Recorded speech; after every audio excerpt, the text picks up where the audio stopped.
ಮೊದಲನೇದಾಗಿ ಅವ್ರಿಗೆ ರಕ್ಷಣೆ. ಜೀವನ ರಕ್ತದ ಒಳಗಿದೆ ಕೆಟ್ಟತನ.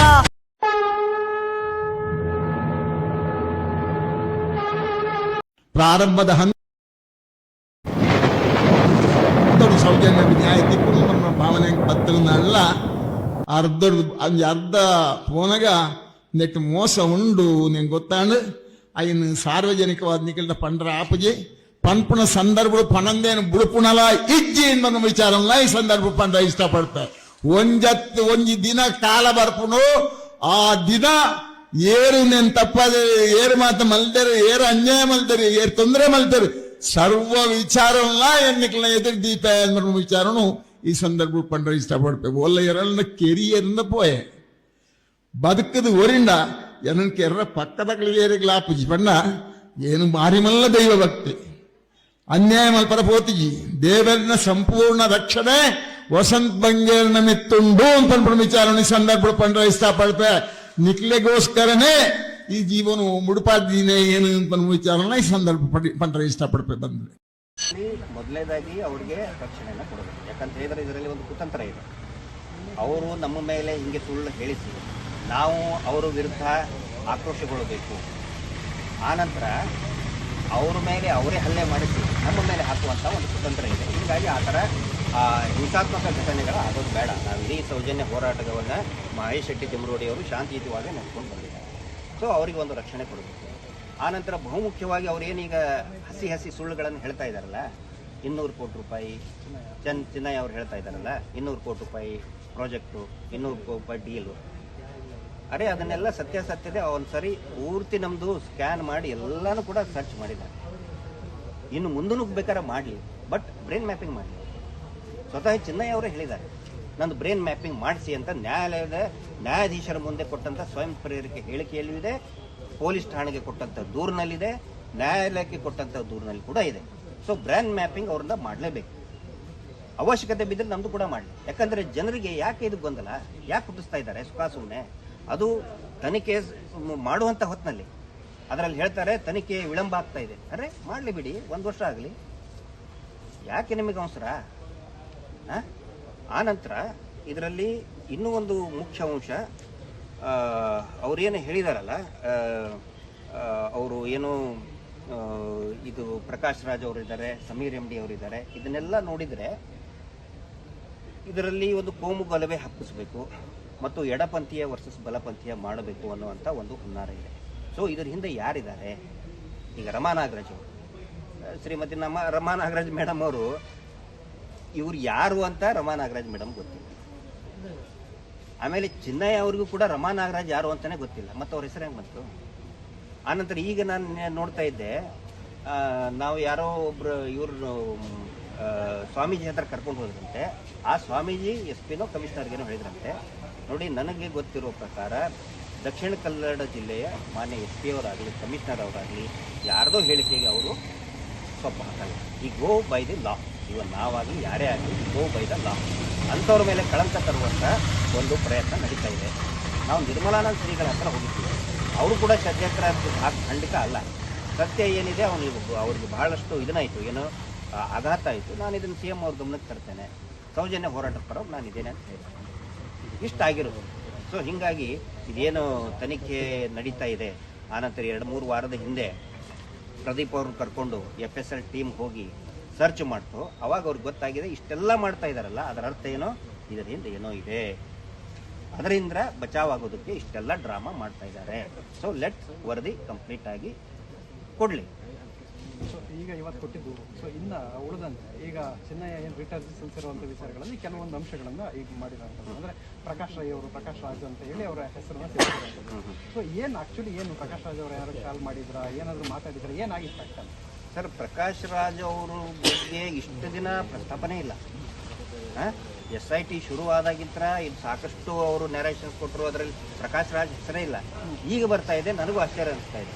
ಮತ್ತೆ ಪ್ರಕಾಶ್ ರಾಜ್ ಅವರ ಹೆಸರು ಪ್ರಸ್ತಾಪ ಆಗಿದ್ದಕ್ಕೆ ಸ್ವತಃ ಅವರೇ ಹೇಳಿಕೆ ಕೊಡ್ತೇನೆ ಅಂತ ಹೇಳಿದ್ದಾರೆ. ಸೊ ಅವರು ಹೇಳಿಕೆಯನ್ನು ಕೊಡಲಿ, ಯಾಕಂದರೆ I cannot speak on his behalf. But ಒಂದು ಮಾತ್ರ ನನಗೆ ಗೊತ್ತು, ಪ್ರಕಾಶ್ ರಾಜ್ ಅವರ ಹೆಸರನ್ನ ದುರುದ್ದೇಶಪೂರ್ವಕವಾಗಿ ತಂದಿದ್ದಾರೆ. ಯಾಕಂದ್ರೆ ಕಾಂಗ್ರೆಸ್ ಜನತಾ ಪಾರ್ಟಿಯಲ್ಲಿ ಅವರು ಸಪೋರ್ಟ್ ಮಾಡಿದ್ರಲ್ಲ, ಹಿಂಗಾಗಿ ಇದನ್ನ ಎಡಪಂಥೀಯ ಬಲಪಂಥೀಯ ಏನೋ ಒಂದು ಸೈದ್ಧಾಂತಿಕವಾಗಿ ವಿರೋಧಿಸಬೇಕು ಅಂತ ಹೇಳ್ಕೊಂಡು ಮಾಡ್ತಾ ಇದ್ದಾರೆ. ಸೊ ಪ್ರಕಾಶ್ ರಾಜ್ ಅವರೇ ಹೇಳಿಕೆ ಕೊಡಬೇಕು. ಆನಂತರ 200 ಕೋಟಿ ರೂಪಾಯಿ ಏನಾದರೂ ಅವ್ರು ಕೊಡ್ತೇನೆ ಅಂತ ಹೇಳಿದ್ರೆ, ಚಿನ್ನಯ್ಯನಿಗೆ ಕೊಡ್ತೇನೆ ಅಂತ ಹೇಳಿದ್ರೆ ದಯವಿಟ್ಟು ನನಗೆ ಅದನ್ನು ಕೊಡಿಸ್ತೀವಿ. ನಾನು ಪ್ರಕಾಶ್ ರಾಜ್ ಅವರಿಗೆ ಮತ್ತೆಲ್ಲ ಈ ಪ್ರಮೋದ್ ಮುತಾಲಿಕರು, ನಮ್ಮ ಹಿರಿಯರ ಪ್ರಮೋದ್ ಮುತಾಲಿಕರು ಎಲ್ಲ ಹೇಳಿಕೆ ಕೊಡ್ತಾ ಇದ್ದಾರಲ್ಲ, ಪ್ರಕಾಶ್ ರಾಜು ಷಡ್ಯಂತ್ರ ಮಾಡಿದ ಅಂತೇಳಿ ಅವರೆಲ್ಲರೂ ಸೇರಿ 200 ಕೋಟಿ ರೂಪಾಯಿ ನಾನು ಕೊಡಿಸ್ಲಿ. ಅದರ ಒಂದು ಪಾಲ್ ಕೂಡ ಬೇಕಾದ್ರೆ ನಾನು ಅವ್ರು ಕೊಡ್ತೀನಿ. Open deal. ಈಗ ಚಂದ್ರಶೇಖರ್ ಸ್ವಾಮೀಜಿ ಅಂತ ಹೇಳಿ ಮೂಡಬಿದ್ರೆ ಚಂದ್ರಶೇಖರ್ ಸ್ವಾಮೀಜಿಯನ್ನು ಕೂಡ ಭೇಟಿ ಮಾಡಿಸಿದ್ವಿ, ಅವರು ಕೂಡ ಸಪೋರ್ಟ್ ಮಾಡಿದ್ದಾರೆ ಅಂತ ಎಲ್ಲ ಅಲ್ಲಿ ಇರೋಂಥದ್ದು. ಸೊ ಯಾಕೆಂತಂದ್ರೆ ಆ ಸಂದರ್ಭದಲ್ಲಿ ನೀವೆಲ್ಲ ಜೊತೆಲಿ ಇದ್ದಂಥವ್ರು. ಸೊ ಆ ಚಂದ್ರಶೇಖರ್ ಸ್ವಾಮೀಜಿ ಅವರ ಪಾತ್ರ ಏನು ಸರ್? ಅದು SITL ತನಿಖೆಯಲ್ಲಿ ಹೇಳಿದ್ದೇನೆ, ಬಿಟ್ಟು ಫೋಟೋ ತೋರಿಸಿದ್ದೀನಿ. ಅದಕ್ಕೆ ನಾನು ಹೇಳಿದ್ದು ನಂದು ಇದನ್ನು ಮಾಡಿ ನಾನು ಹೋಗಿದ್ದೆ. ಯಾಕಂದ್ರೆ ಗುರುಗಳ ಹತ್ರ, ದೇವರ ಹತ್ರ ನನಗೇನಾದರೂ ಬೇಸರ ಆದರೆ ಅಥವಾ ಏನಾದರೂ ಮಾನಸಿಕವಾಗಿ ನನಗೆ ಏನಾದರೂ ನೆಮ್ಮದಿ ಬೇಕು ಅಂತ ಹೇಳಿದ್ರೆ ನಾನು ಹೋಗೋದು ಒಂದು ಗುರುಗಳ ಹತ್ರ, ಇನ್ನೊಂದು ದೇವರ ಹತ್ರ ಹೋಗ್ತೇನೆ. ಸೊ ಇವನು ಅಲ್ಲಿ ಹೋಗ್ಬೇಕಂತ ಹೇಳಿ ಇವನೇ ಒತ್ತಾಯ ಮಾಡಿದ್ದ. ಯಾಕಂತ ಹೇಳಿದ್ರೆ ಅದನ್ನೂ ಹೇಳ್ತೇನೆ, ಯಾವುದೇ ಮುಚ್ಚುಮುರಿ ಇಲ್ಲದೆ ಹೇಳ್ತೇನೆ. ಇವನು ಇಂಥಲ್ಲಿ SITL ಇದನ್ನ ಮಾಡ್ಬೇಕಾರೆ, ಸರ್ ನನಗೆ ಬಹಳ ಕನ್ಫ್ಯೂಷನ್ ಆಗ್ತೈತೆ, ನನಗೆ ಯಾರೋ ಮಾಟ ಮಂತ್ರ ಮಾಡಿದ್ದಾರೆ, ವಾಮಾಚಾರ ಮಾಡಿದ್ದಾರೆ, ಇವರು ವಾಮಾಚಾರ ಮಾಡಿಸ್ತಾರೆ, ಇವರು ನನ್ನ ಮೇಲೆ ಮಾಡಿದ್ದಾರೆ ಅಂತ ಹೇಳಿದ. ನನಗೆ ಹೋಗಿದ್ರೆ ಪೂರ್ತಿ ಮಂಜು ಆಗ್ತಾ ಇದೆ, ಏನು ಹೇಳ್ತೇನೆ ಏನು ಮಾತಾಡ್ತೇನೆ ಅದೇ ಗೊತ್ತಾಗ್ತಾ ಇಲ್ಲ, ದಯವಿಟ್ಟು ನನಗೇನಾರು ಒಂದು ಪರಿಹಾರ ಕೊಡ್ತೀರಿ ಅಂತ. ಅದಕ್ಕೆ ನಾನಂತಂದೆ, ಸ್ವಾಮೀಜಿಗಳದಾರ ಬಾರಪ್ಪ, ಅಲ್ಲಿ ಚಂದ್ರಶೇಖರ್ ಸ್ವಾಮೀಜಿ ಅಂತ ಇದ್ದಾರೆ, ಅವ್ನ ಹೆಸರು ಕೂಡ ಗೊತ್ತಿಲ್ಲ. ಕರ್ಕೊಂಡು ಹೋಗಿದ್ದೆ. ಕರ್ಕೊಂಡು ಹೋದಾಗ ಅಂತಲ್ಲಿ ಅವ್ರಿಗೆ ನಮಸ್ಕಾರ ಮಾಡಿ ಅಲ್ಲಿ ದೇವ್ರ ಜಗಲಿತ್ತು, ದೇವ್ರ ಜಗಲಿಗೆ ಕೈ ಮುಕ್ಕೊಂಡು ಬಂದಿದ್ದೀವಿ. ಇಷ್ಟೇ ಆಗಿರೋದು. ಅದು ಅವನು ಹೇಳಿದ್ದಕ್ಕೇನೆ, ಅವನ ಕೋರಿಕೆಯ ಮೇಲೇನೆ ಹೋಗಿದ್ದು. ಅದು ಬಿಟ್ಟು ಅಂತಲ್ಲಿ ಅವ್ರು ಯಾರಿಗೂ ಪೊಲೀಸರಿಗೆ ಫೋನ್ ಮಾಡಿದ್ರಂತೆ, ಅವೆಲ್ಲ ಸತ್ಯಕ್ಕೆ ದೂರವಾದಂಥ ಮಾತು. ಅವನ ಆಗ್ರಹದ ಮೇಲೆ ಕರ್ಕೊಂಡು ಹೋಗಿದ್ದೀವಿ ನಾವು. ನನಗೆ ಮಾಟ ಮಂತ್ರ ಮಾಡಿಸಿದ್ದಾರೆ ಇವರು, ಧರ್ಮ ಇವರು ಏನು ಹೆಸರು ಹೇಳಿದಾನಲ್ಲ, ಭಾಳ ದೊಡ್ಡವ್ರ ಮೇಲಿಂತ್ರ ಬಂದು ನಡೆದಾಡೋರು, ಅವರು ಮಾಟ ಮಂತ್ರ ಮಾಡಿಸೋದ್ರಲ್ಲಿ ಎಕ್ಸ್ಪರ್ಟು, ವಾಮಾಚಾರ ಮಾಡ್ತಾರೆ, ನನ್ನ ಮೇಲೆ ಮಾಡಿಸ್ಬಿಟ್ಟಿದ್ದಾರೆ ಅಂತ ಅವನು ಹೇಳಿದ್ದಕ್ಕೆ ಕರ್ಕೊಂಡು ಹೋಗಿದ್ದು ನಿಜ. ಮತ್ತೆ ಅಲ್ಲಿ ಮುಂದುವರೆದಂತ ಹೇಳೋವಂಥದ್ದು, ಈಗ ಗಿರೀಶ್ ಮಟ್ಟಣ್ಣವ್ರು ಇರ್ಬೋದು, ಬೇರೆ ಒಂದೊಂದು ಕೈ ಕಾಲೆಲ್ಲ ಒತ್ತಿಸ್ಕೊಳ್ತಾ ಇದ್ರು, ನಮಗೆ ಟಾರ್ಚರ್ ಕೊಡ್ತಾ ಇದ್ರು, ಕೆಳಗಡೆ ಮಲಗಿಸ್ತಾ ಇದ್ರು. ಸೊ ಈ ಥರದ್ದೆಲ್ಲ ಬರೆದಿರೋದು ಸರ್. ಅವೆಲ್ಲ ನೋಡಿ ಸಿಲಿ, ಅವೆಲ್ಲ ಆ ಥರ ನಾನು ಕಾಲು ಅಂತ ಯಾವತ್ತಿಗೂ ಹೇಳಿಲ್ಲ. ಅವನೇ ಬೇಡ ಅಂತಂದ್ರು ಕೂಡ ಸರ್ ಸಿಟ್ಟಾಗ್ತಿದ್ದ, ಬೇಡಪ್ಪ ಬೇಡ ಅಂತ ಹೇಳಿದ್ರು ಸಿಟ್ಟಾಗ್ತಿದ್ದ. ಬೇಕಾದ್ರೆ ಕೇಳಿ ನಮ್ಮ ಮಿಸ್ಸಸ್ಗೂ ಕೂಡ, ನಮ್ಮ ಮನೆಯಲ್ಲಿನೂ ಕೂಡ ಅದು ನನ್ನ ಕಾಲಿನ ಸ್ವಲ್ಪ ನೋಯಿತ್ತು, ಅದು ಎಣ್ಣೆ ಕೊಟ್ಟು ಕಳಿಸ್ತಾ ಇದ್ರು ನಮ್ಮ ಮಿಸ್ಸಸ್ಸು. ಅವನೇ ಕೇಳಿದ ಎದಕ್ಕಮ್ಮ ಇದು ಅಂತೇಳಿ. ಇಲ್ಲ ಇವ್ರ ಕಾಲು ನೋವಾಗಿದೆ ಅಂದ್ಬಿಟ್ಟು, ನನಗೆ ಕೊಡಿ ಅದನ್ನು, ನಾನು ತಿಕ್ತೀನಿ ಸಾಹೇಬ್ರಿಗೆ. ನಾನು ಭಾಳ ಪ್ರೀತಿ ಅಂತ ಇದ್ದ ಸರ್, ಭಾಳ ಪ್ರೀತಿ ಅಂತ ಇದ್ದಂಥ ವ್ಯಕ್ತಿ. ಹಿಂಗಾಗಿ ನನಗೆ ಅವನ ಬಗ್ಗೆ ದ್ವೇಷ ಇಲ್ಲ. ಭಾಳ ಚೆನ್ನಾಗಿದ್ದ. ಏನು ಕೆಲಸ ಮಾಡಬೇಡ ಅಂದರೆ ಅವನೇ ಮಾಡೋನು, ಸರ್ ನಾ ಮಾಡ್ತೀನಿ. ಸೊ ಅಂಥವನನ್ನ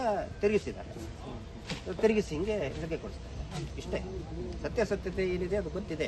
SITಯಲ್ಲಿ ಎಲ್ಲ ಮಾಹಿತಿಗಳು ಕೂಡ ಹೊರಗಡೆ ಬಂದಿದೆ, ಕ್ರಾಸ್ ವೆರಿಫೈ ಮಾಡಿದೆ. ಈಗ SIT ವರದಿ, ನೀವು ಹೇಳಿದ್ರೆ ಈ 3 ತಿಂಗಳ ಹಿಂದೆನೇ ಸರ್ಕಾರಕ್ಕೆ ಕೊಟ್ಟಿದ್ದಾರೆ ಅಂತ ಹೇಳಿ. ಸೊ SIT ವರದಿಯಲ್ಲಿ ಏನೇನಿದೆ ಅಂತ ನಿಮ್ಮ ಗಮನಕ್ಕೆ ಬಂದಿದೆಯಲ್ಲ ಅದರ ಮುಂದೆ? ಸರ್, ನಮಗೆ ಗೊತ್ತಿರೋ ಪ್ರಕಾರ ನೋಡಿ, ಅಲ್ಲಿ ಎಷ್ಟು ಮೂಳೆಗಳು ಸಿಕ್ಕಿದೆ, ಆನಂತರ ಮಹಿಳೆಯರ ಒಂದು ಸ್ಕಲ್ ಕೂಡ ಸಿಕ್ಕಿದೆ, ಮತ್ತೆ ಎಲ್ಲಿಂದ ಬಂದಿದ್ರು, ಮತ್ತೆ ಬೆಸ್ಟ್ ಪಾರ್ಟ್ ಆಫ್ ಇಟ್ ಏನಂತ ಹೇಳಿದ್ರೆ ಐಸೋಟೋಪ್ ಟೆಕ್ನಾಲಜಿ ಯೂಸ್ ಮಾಡಿದ್ದಾರೆ. ಕರ್ನಾಟಕದಲ್ಲಿ ಮೊದಲನೇ ಬಾರಿಗೆ ಯೂಸ್ ಮಾಡಿದಂಥ ಟೆಕ್ನಾಲಜಿ ಇದು. ಟೆರರಿಸ್ಟನ್ನ ಎನ್ಕೌಂಟರ್ ಆದಂಥ ಟೆರರಿಸ್ಟನ್ನ ಐಡೆಂಟಿಫೈ ಮಾಡೋದಕ್ಕೆ ನೋಡ್ತಾರೆ, ಅವ್ರ ಟ್ರಾವೆಲ್ ಹಿಸ್ಟ್ರಿ, ಎಲ್ಲಿಂದ ಬಂದರು ಅಂತ. ಬಟ್ ಮಿಸ್ಸಿಂಗ್ ಕೇಸಲ್ಲಿ ಇದು ಫಸ್ಟ್ ಟೈಮ್ ಐಸೋಟೋಪ್ ಟೆಕ್ನಾಲಜಿ ಮುಖಾಂತರ ಎಲ್ಲಿಂದ ಬಂದರು, ಹೇಗೆ ಸತ್ರು, ಆನಂತರ ಹಿಂಸಾತ್ಮಕವಾಗಿ ಸತ್ತಿದ್ದಾರೆ ಅಂತ ಕೂಡ FSL ವರದಿ ಬಂದಿದೆ ಅಂತ ನನಗೆ ಗೊತ್ತಿದೆ. ಅಂದರೆ ಒಂದು ಮಾಹಿತಿ ಇದೆ. ಬಟ್ ಎನಿಹೌ ಅಥೆಂಟಿಕ್ ಆಗಿ ವರದಿ ಬಂದ ಮೇಲೆ ಗೊತ್ತಾಗುತ್ತೆ. ಸೊ ಇಷ್ಟೆಲ್ಲ ವರದಿಗಳಿದೆ. ಆನಂತರ ಮಿಸ್ಸಿಂಗ್ ಬಂದಿದೆ, ಕೇರಳದಿಂದ ಮಿಸ್ಸಿಂಗ್ ಆದಂಥವ್ರು ಕೊಟ್ಟಿದ್ದಾರೆ SITಗೆ. ರಾಜ್ಯದ ದಾವಣಗೆರೆ ಇರ್ಬೋದು, ಬೆಂಗಳೂರು ಇರ್ಬೋದು, ಹರಿಹರ ಇರ್ಬೋದು, ಬೀದರ್, ಗುಲ್ಬರ್ಗ, ಬಿಜಾಪುರ, ಹೊನ್ನಾಳಿ ಎಲ್ಲ ಕಡೆಯಿಂದ ಮಿಸ್ಸಿಂಗ್ ಆದಂಥವ್ರು, ಅವರ ಮಕ್ಕಳನ್ನ ಕಳ್ಕೊಂಡವರು, ಸಂಬಂಧಿಕರನ್ನ ಕಳ್ಕೊಂಡವರು SITಗೆ ದೂರು ಕೊಟ್ಟಿದ್ದಾರೆ. ಸೊ ಇದ್ರ ತನಿಖೆ ನಡೀತಾ ಇದೆ ಅಂತ ನಮಗೆ ಒಂದು ಮಾಹಿತಿ. ಅಲ್ಲ, ಈಗ ತನಿಖೆ ಇದನ್ನು ಕೊಟ್ಟಿದ್ದಾರಲ್ಲ, ವರದಿ ಕೊಟ್ಟಿದ್ದಾರೆ ಅಂತ ಈ ಥರದ್ದು, ಅದ್ರಲ್ಲಿ ಏನಾದರೂ ಷಡ್ಯಂತ್ರ, ಇವರೆಲ್ಲ ಷಡ್ಯಂತ್ರ ಮಾಡಿದ್ದಾರೆ, ಈ ಥರದ್ದು ಯಾರು ಕೊಟ್ಟಿರೋದು ಯಾರು ಕಂಡು ಬಂದಿದೆ? ಅಲ್ಲ ಸರ್, ನಾನು ಅದೇ ಕೇಳ್ತಾ ಇದ್ದೀನಿ. ಒಂದು ವೇಳೆ ನಾವೇನಾದರೂ ಷಡ್ಯಂತ್ರ ಮಾಡಿದ್ರೆ 3 ತಿಂಗಳವರೆಗೆ ಯಾಕೆ ಮುಚ್ಚಿಟ್ಕೊಳ್ತಾ ಇದ್ದಾರೆ ಅಲ್ವಾ? ನಮ್ಮ ಮೇಲೆ ಯಾಕೆ ಈ ಕಾಂಗ್ರೆಸ್ ಸರ್ಕಾರಕ್ಕೆ ಅಷ್ಟೊಂದು ಪ್ರೀತಿ? ನಾವು ಬಲಪಂಥೀಯರಲ್ವಾ, ನಾವು ಸಂಘ ಪರಿವಾರದಿಂದ ಬಂದಂಥವ್ರಲ್ವಾ? ನಮ್ಮ ಮೇಲೆ ಯಾಕೆ ಈ ಸರ್ಕಾರದವರು ಅಷ್ಟೊಂದು ಕರುಣೆ ತೋರಿಸ್ತಾ ಇದ್ದಾರೆ? ಮಾನ ಮರ್ಯಾದೆ ಹರಾಜು ಹಾಕ್ರಿ ನಮ್ದು. ಒಂದ್ ವೇಳೆ ನಾವೇನಾದ್ರೂ ತಪ್ಪು ಮಾಡಿದ್ರೆ, ಷಡ್ಯಂತ್ರ ಮಾಡಿದ್ರೆ, ದೇವಸ್ಥಾನದ ವಿರುದ್ಧ ಷಡ್ಯಂತ್ರ ಮಾಡಿದ್ರೆ ಮಾನ ಮರ್ಯಾದೆ ಹರಾಜು ಹಾಕ್ರಿ, ಅದನ್ನು ಓಪನ್ ಮಾಡ್ರಿ ಮೊದಲು. ಹಾಕ್ರಿ ನಮ್ಮನ್ನು ಜೈಲಿಗೆ. ನಾವೇನು ತಲೆ ತಪ್ಪಿಸ್ಕೊಂಡು ಓಡಿ ಹೋಗಿಲ್ಲ, ಮತ್ತು ಇಲ್ಲೇ ಬಂದಿದ್ದೀವಿ ಎಸ್ ಐ ಟಿಗೆ ದೂರು ಕೊಡಕ್ಕೆ ಬಂದಿದ್ದೀವಿ. ಅಂದರೆ ಇವರು ಒಂದೊಂದು ಹೊತ್ತಿಗೆ ಕೇರಳ ಫಂಡ್ ಅಂತ ಹೇಳ್ತಾರೆ. ಸೆಂಥಿಲನ್ ಹಿಡ್ಕೊಂಡಿದ್ರು ಮೊದಲು, ಪಾಪ ಸೆಂಥಿಲನ್ ಬಿಟ್ಟರು. ಮಹೇಶ್ ಶೆಟ್ಟರಿಗೆ ಅರೆಸ್ಟ್ ಮಾಡಿರಿ ಅಂತ ಹೇಳಿದ್ರು, ಮಹೇಶ್ ಶೆಟ್ಟರ್ನ ಬಿಟ್ಟು ಈಗ ಪ್ರಕಾಶ್ ಶೆಟ್ಟರ್ನ ಹಿಡ್ಕೊಂಡಿದ್ದಾರೆ. ಮಹೇಶ್ ಶೆಟ್ಟರ್ನ ಬಿಟ್ಟರು, ಈಗ ಪ್ರಕಾಶ್ ಶೆಟ್ಟರ್ನ ಹಿಡ್ಕೊಂಡಿದ್ದಾರೆ. ಅವರು ಪ್ರಕಾಶ್ ರೈ ಅವರು ಶೆಟ್ಟರೆ. ಒಂದೊಂದು ಸೀಸನಲ್ಲಿ ಒಬ್ಬೊಬ್ಬರನ್ನ ಹಿಡ್ಕೊತಾರೆ ಇವರು. ಸೆಂಥಿಲ್ ಆಯಿತು, ಇನ್ನು ಯಾರ್ಯಾರನೋ ಒಬ್ಬೊಬ್ಬರನ್ನ ಹಿಡ್ಕೊಂಡು ಬರ್ತಾರೆ. ಸಮೀರ್ ಅಂದ್ಕೊಳ್ಳೆ ಹಿಂದೂ ಮುಸ್ಲಿಂ ಅಂದರು. ಈಗ ಪ್ರಕಾಶ್ ರೈ ಬಂದ್ಕೊಳ್ಳೆ ಇದು ಎಡಪಂಥೀಯ ಬಲಪಂಥಿ ಅಂತ ಹೇಳಿದ್ರು. ಅರೆ ಬಾಸ್, ಏನಿದೆ ಫ್ಯಾಕ್ಟ್? ಆ ಬುರುಡೆ ಯಾರ್ದು ಅಂತ ಕಂಡು ಹಿಡಿಯೋದನ್ನ ಬಿಟ್ಟು ಎಡಪಂಥೀಯ ಬಲಪಂಥೀಯ ಹಿಂದೂ ಮುಸ್ಲಿಂ. ಪ್ರಕಾಶ್ ರೈ ಅವರು ಸಾಮಾಜಿಕವಾಗಿ ಅಂದ್ರೆ ಸಮಾಜಮುಖಿಯಾಗಿ ಕೆಲವು ಹೇಳಿಕೆಗಳು ಕೊಡ್ತಾ ಇರ್ತಾರೆ, ಅಂತವಕ್ಕೆಲ್ಲ ಸಪೋರ್ಟ್ ಮಾಡ್ತಾ ಇರ್ತಾರೆ.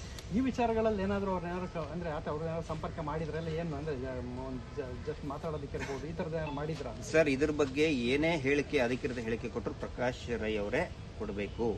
I cannot become give a statement on his behalf. I cannot become his spoke person. So ಅವರು ಜವಾಬ್ದಾರಿಯುತವಾದಂಥ ವ್ಯಕ್ತಿ ಇದ್ದಾರೆ. ಆನಂತರ ಇನ್ನೊಂದು ಪ್ರಕಾಶ್ ರಾಜ್ ಅವ್ರಿಗೆ ಸ್ವಾರಸ್ಯಕರವಾದಂಥ ಮಾತನ್ನು ಹೇಳ್ತೀನಿ. ನನಗೆ ತುಂಬ ಆತ್ಮೀಯರಾಗಿದ್ದು ಪ್ರಕಾಶ್ ರಾಜ್ ಅವರು. ತುಂಬ ನನಗೆ ಅನ್ಯೋನ್ಯತೆ ಬೆಳೆದಿದ್ದು ಯಾವಾಗ ಅಂತ ಹೇಳಿದರೆ, ಅವರ ಗುಡ್ಡದ ಭೂತ ಸೀರಿಯಲ್ ನೋಡಿದಾಗ, ಬ್ಲ್ಯಾಕ್ ಆ್ಯಂಡ್ ವೈಟ್ ದೂರದರ್ಶನದಲ್ಲಿ ನೋಡಿದಾಗ ನನಗೆ 10 ವರ್ಷ. ಅವಾಗ ಇವರು ಪ್ರಕಾಶ್ ರೈ ಅಂತ ಗೊತ್ತಾಗಿತ್ತು, ಗುಡ್ಡದ ಭೂತ ಸೀರಿಯಲ್ನಲ್ಲಿ. ಈಗ ಆ ಗುಡ್ಡದ ಭೂತ ಎಡಪಂಥಿ ಅಂತ ನನಗೆ ಗೊತ್ತಿರಲಿಲ್ಲ, ನಿನ್ನೆ ಮೊನ್ನೆ ಗೊತ್ತಾಗಿದೆ. ಈಗ ಬಂಗಲೆ ಗುಡ್ಡದ ಭೂತವನ್ನು ಅವರ ಬೆನ್ನು ಹತ್ತಿದೆ ಪ್ರಕಾಶ್ ರವ್ರಿಗೆ. ಸೊ ಅದರ ಒಂದು ವಿಸ್ಮಯವನ್ನು ಕೂಡ ಬಗೆಹರಿಸಬೇಕು. ಗುಡ್ಡದ ಭೂತದ ಸ್ಟೋರಿ ಏನಂತ ಹೇಳಿದ್ರೆ, ಗುಡ್ಡದ ಭೂತದ್ದು ಅದು ಏನು ಅದರದ್ದು ಮಿಸ್ಟ್ರಿ ಸಾಲ್ವ್ ಮಾಡುವಂಥದ್ದು ಅವ್ರ ಜವಾಬ್ದಾರಿ. ಈಗ ಬಂಗ್ಲೆ ಗುಡ್ಡದ ಭೂತಗಳ ಮಿಸ್ಟ್ರಿ ಸಾಲ್ವ್ ಮಾಡೋ ಜವಾಬ್ದಾರಿನೂ ಕೂಡ ಪ್ರಕಾಶ್ ರಾಜ್ ಅವ್ರ ಮೇಲೆ ಇದೆ. ಇಷ್ಟೇ. ಇವಾಗ ಇನ್ನೊಂದು ಕೆಲವೊಂದು ಆರೋಪಗಳು ಮಾಡಿರುವಂಥದ್ದು, ಏನು ಮಾಸ್ಕ್ ಹಾಕಿದ ಸಂದರ್ಭದಲ್ಲಿ ಇಯರ್ಫೋನ್ ಕನೆಕ್ಟ್ ಮಾಡ್ತಾ ಇದ್ರು, ನನಗೆ ಡೈರೆಕ್ಷನ್ಸ್ ಕೊಡ್ತಾ ಇದ್ರು, ಹೋಗ್ಬೇಕು ಅಂತ ಹೇಳಿ ಯೂಟ್ಯೂಬರ್ಸ್ ಹೇಳ್ದಂಗೆಲ್ಲ ನಾವು ಕೇಳ್ತಾ ಇದ್ದೆ, ಹೇಳಿದ್ರು. ಹೌದು, ಅದು ಮಾಸ್ಕ್ ಒಳಗಡೆ ಅದೊಂದು ಇದನ್ನ ಹಾಕಿ ವೆಲ್ಡಿಂಗ್ ಮಾಡಿದ್ವಿ. ಮತ್ತೆ SIT ಅವರು ಕೂಡ ಮಾಸ್ಕ್ ಹಾಕೊಂಡಿದ್ರು. SIT ಅವರು ತಲೆಗೆ ಪಟ್ಟಿ ಕಟ್ಕೊಂಡು, ಕಣ್ಣಿಗೆ ಪಟ್ಟಿ ಕಟ್ಕೊಂಡ್ರು. SIT ಅವರು ಮಾಸ್ಕ್ ಹಾಕೊಂಡಿದ್ರು. ಹಿಂಗಾಗಿ ಗೊತ್ತಾಗಲಿಲ್ಲ, ನಾವು ವೆಲ್ಡಿಂಗ್ ಮಾಡಿ ಕಳಿಸಿದ್ವಿ. ಏನಾದರೂ ಒಂದು ಇದೆ ಸರ್ ಇದಕ್ಕೆ. There should be something logical ಇರಬೇಕು. ಈಗ ಏಕಾಏಕಿ ಚಿನ್ನಯ್ಯ ಇಷ್ಟು ಉಲ್ಟಾ ಹೊಡೆಯೋದಕ್ಕೆ ಕಾರಣ ಯಾಕೆ? Yes, exactly, very right question sir. ಯಾಕೆ ಮೊನ್ನೆ ಅದೇ ಹೇಳಿದ್ನಲ್ಲ, ಪ್ರದೀಪ್ ಅವ್ರನ್ನ ಕರ್ಕೊಂಡು ಹೋಗಿ ಈ ತನಿಖೆಯಲ್ಲಿ ಇನ್ನೂ ಏನೇನು ಸಿಗ್ತಾ ಇದೆ, ಸತ್ಯಾಂಶ ಹೊರಗಡೆ ಬರ್ತಾ ಇದೆ ಅಂದ್ಕೂಡಲೇ ಈ ಡ್ರಾಮಾ ಶುರು ಮಾಡಿದ್ರು. ಇಷ್ಟೇ, ಬೇರೆ ಏನಿಲ್ಲ. ಆನಂತರ ನೇರವಾಗಿ ಚಿನ್ನಯ್ಯ ಅವರು ಮಾಧ್ಯಮಗಳಿಗೆ ಮಾತಾಡೋಂಗಿಲ್ಲ, ಇದ್ರದ್ದು ಕೋರ್ಟಿಂದ ರೆಸ್ಟ್ರಿಕ್ಷನ್ಸ್ ಇದೆ. ಸೊ ಈ ಒಂದು ದಾರಿಯನ್ನು ಹಿಡಿದಿದ್ದಾರೆ, ನಮ್ಮ ಮೇಲೆ ಬಯಸಬೇಕು, ನಮ್ಮ ಮಾನ ಮರ್ಯಾದೆ ಹರಾಜಾಗುತ್ತೆ. ಸರ್, ಇವರೇ ಹೇಳಿದ್ದು, ಇವರೇ ಸ್ವಾಗತ ಮಾಡಿದ್ದಾರೆ ತಾನೇ SIT ತನಿಖೆ ಆಗಲಿ ಅಂತ, ಇವರೇ ಸ್ವಾಗತ ಮಾಡಿದ್ದಾರೆ. ಎಸ್, ನಾವು ಕೂಡ ಅದಕ್ಕೆ ಬದ್ಧರಿದ್ದೀವಿ. ಚಿನ್ನಯ್ಯನ ಜೊತೆ ನಿಮಗೆ ದುಡ್ಡಿಗೆ ಕಮಿಟ್ಮೆಂಟ್ ಆಗಿತ್ತು, ಯಾಕೆಂತಂದ್ರೆ ಅವ್ರು 50 ಲಕ್ಷ ಮನೆಗೆ ಕಟ್ಟಕ್ಕೆ ಕೊಡ್ತಾರೆ ಅಂತ ಹೇಳಿದ್ರೆ, ಆಗಾಗ 5,000 ಕೊಡ್ತಿದ್ರು ಅಂತೆಲ್ಲ ಹೇಳಿದ್ದಾನೆ. ನಿಮಗೆ ದುಡ್ಡಿನ ಕಮಿಟ್ಮೆಂಟ್ ಆಗಿತ್ತು ಅವನ ಜೊತೆ? ದುಡ್ಡಿನ ಕಮಿಟ್ಮೆಂಟ್ ನೋಡಿ ಸರ್, 700 ಕೋಟಿ ಕೊಟ್ಟಿದ್ರೆ ಆಮೇಲೆ ಕೊಡ್ತೀವಿ ಅಂತ ಯಾಕೆ ಹೇಳ್ತೀವಿ? ಆಗ್ಲೇ ಒಂದು 2 ಕೋಟಿ 5 ಕೋಟಿನ ತಗೊಂಡೋಗಪ್ಪ ಅಂತಿದ್ವಿ. ದುಡ್ಡು ಏನಂತ ಹೇಳಿದ್ರೆ, ಅವ್ನಿಗೆ ಹೋಗಕ್ಕೆ ಬರೋದಕ್ಕೆ ಊಟಕ್ಕೆ 5,000 4,000 ಕೊಟ್ಟಿದ್ದು ನಿಜ. I don't deny. ಮತ್ತು ಪಾಪ ಅವನು ಬಡವ ಇದ್ದಾನೆ, ಬರ್ಬೇಕಾದ್ರೆ ಕೊಟ್ಟಿದ್ದು ನಿಜ. ಅದು ಬಂದಿದೆ, ತನಿಖೆಯಲ್ಲಿ ಎಲ್ಲ ಬಂದಿದೆ. Thank you sir. ಸೊ ಇದಿಷ್ಟು